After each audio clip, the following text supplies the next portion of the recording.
রাত পোহালেই আমার মেয়ের অন্নপ্রাশন।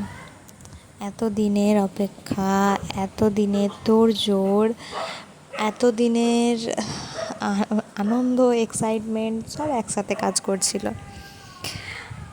শুধু মনে হচ্ছে আজকের রাতটা কী করে বেরোবে জানি না, ঘুম হবে তো।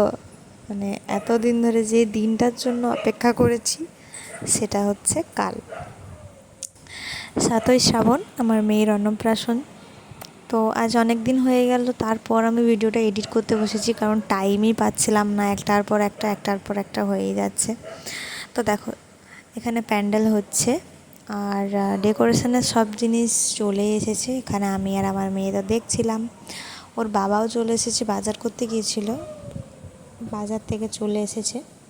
সবজি বাজারটা আগের দিনে করে নিল, কারণ দিনের দিনে গেলে তো আর হবে না, সেজন্য আগের দিনে দুপুর বিকেল করে আর কি বাজার নিয়ে চলে এসেছিলো। আর তার আগের দিনে রাতের বেলায় দোকানপত্র নিয়ে এসেছে। তো রাত 10টা বাজছে, এখনও ফুলের কাজ কমপ্লিট হয়নি। সবাই মিলে দেখে শুনে এখানে কাজ করানো হচ্ছে।